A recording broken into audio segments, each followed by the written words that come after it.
नमस्कार, आप देख रहे हैं भोजपुरिया दस्तक। किसानों के नेता के तौर पे महेंद्र सिंह टिकैत का नाम हम लोग दुनिया भर में जानते हैं, पूरे भारत भर में मशहूर है। लेकिन शाहाबाद में किसानों के नेता के रूप में चर्चित है विक्रमगंज के राजनीतिक धुरंधर बलराम मिश्रा हमारे सामने मौजूद हैं। हम इनसे जानना चाहेंगे कि प्रधानमंत्री नरेंद्र मोदी का आगमन हो रहा है विक्रमगंज की धरती पर। ये दूसरे प्रधानमंत्री हैं जो विक्रमगंज में आ रहे हैं। इनसे पहले 1984 में राजीव गांधी यहाँ आए थे, उसके बाद ये प्रधानमंत्री के रूप में नरेंद्र मोदी आ रहे हैं। प्रधानमंत्री के यहाँ आगमन और किसानों की समस्या को लेकर बलराम मिश्रा का क्या नज़रिया है? क्या बलराम मिश्रा को लगता है कि किसानों की यहाँ भलाई होगी? क्योंकि ये धान का कटोरा कहा जाता है, तो किस रूप में आप लेते हैं इस यात्रा को? इस यात्रा को शाहाबाद और मगध और पटना का प्रधानमंत्री जी का आगमन, यह दोनों प्रमंडलों के लिए बहुत अच्छा अवसर है। जब मेरा देश गुलाम हुआ था तो यहाँ के उस समय वीरों ने अंग्रेज़ों से टक्कर लेकर यहाँ का विकास का रेखा खींचा था, जिसको हम इंद्रपुरी जलाशय के रूप में आज जानते हैं।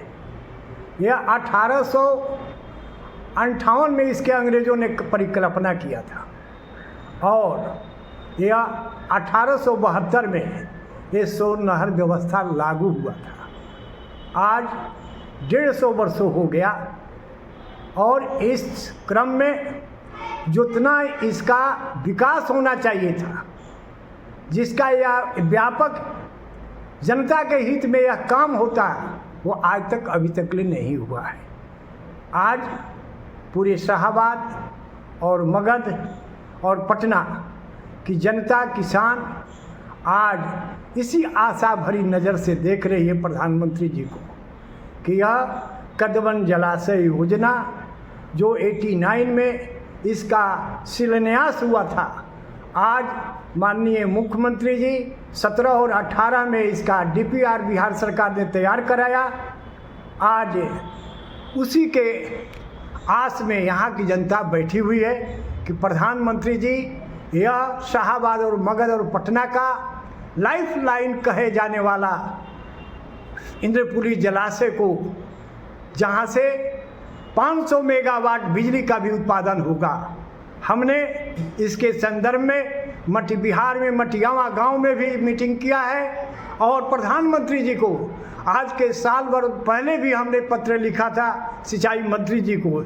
इसके पहले 3 वर्ष पहले भी हमने लिखा था, कई कार्यक्रम चलाए जागृति का, और आज 2 महीना पहले हमने शाहाबाद के विकास का संकल्प के रूप में पूरे शाहाबाद का हमने एक बैनर छपवा करके हमने बांटा था, जिसमें पहला महत्वाकांक्षी योजना जो शाहाबाद और मगध का पटना का जीवन रेखा है, सोन नहर व्यवस्था को उसे सुदृढ़ करने के लिए, इंद्रपुरी जलाशय को बनवाने के लिए, जिसमें 20 में जो DPR तैयार हुआ था 12,000 करोड़ रुपया का यह योजना बना था। हो सकता है कि अब यह योजना 16,000 करोड़ रुपया के होगा।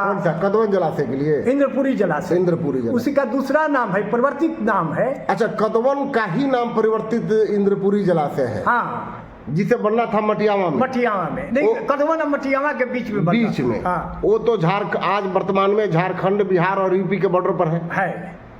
अच्छा, वहाँ अगर बांध बन जाए तो कहाँ तक लाभ होगा? और वहाँ बांध बनने से बिहार का 11 जिला, उत्तर प्रदेश का बनारस, मिर्जापुर, बनारस तक जाएगा।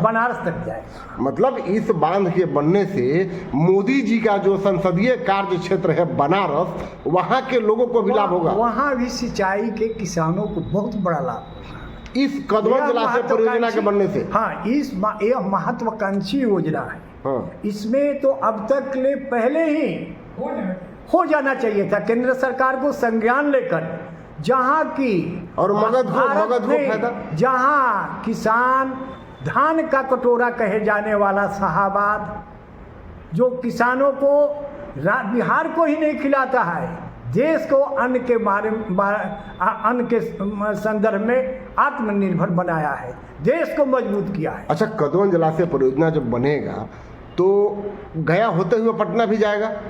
नहीं, इसके लिए पटना लाइन है, एक लाइन और गया के लिए एक और नहर निकाला जा अगर सकता है। उसको मैंने वही बात मैं कह रहा हूँ कि अगर गया के लिए बन जाए तो उधर की बहुत सी बड़ी आबादी खेतों को बहुत रोशन किया जा सकता है। गया और डाल्टनगंज, झारखंड का भी डाल्टनगंज जिला है जो पुराना डाल्टनगंज आज प्रमंडल है, वहाँ भी लाभ करेगा किसानों को। मतलब आपकी मांग है प्रधानमंत्री जी नरेंद्र मोदी जी जब आएंगे तो आपका कथन है कि इस पर ध्यान देना चाहिए, यह पहला प्राथमिकता होना चाहिए, और इससे आने वाला दिन में एनडीए को बहुत काफ़ी मजबूती मिलेगी। किसानों के हित में, किसानों के हित में यह बहुत बड़ा फैसला होगा। अगर बाय द वे आपको टिकट मिलता है, भारतीय जनता पार्टी या एनडीए आप पर भरोसा जताते हैं और काराकाट विधानसभा से आपको उम्मीदवार बना दिया जाता है, तो क्या कदवन जलाशय परियोजना की लड़ाई लड़ेंगे?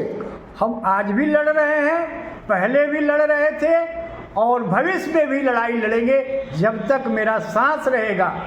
इस मूलभूत समस्या के लिए, यह महत्वाकांक्षी योजना के लिए, किसानों के लिए, मजदूरों के लिए, सब संप्रदाय के लोगों के लिए, सब जात के लोगों के लिए, इससे बड़ी लड़ाई कोई हो नहीं सकती है। संघर्ष जारी रहेगा।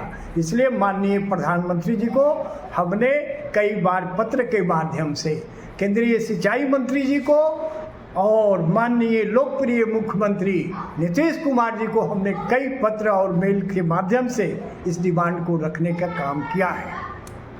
ये थे किसानों के नेता, शाहाबाद के टिकट मजबूत किसानों के साथी बलराम मिश्रा, जिनसे वार्ता हो रही थी। इनका कथन है कि कदवन जलाशय परियोजना प्रधानमंत्री जी की नज़र में है। उम्मीद करते हैं कि शाहाबाद के विकास में एक मील का पत्थर प्रधानमंत्री जी का यात्रा साबित होगा। आप देखते रहिए भोजपुरिया दस्तक।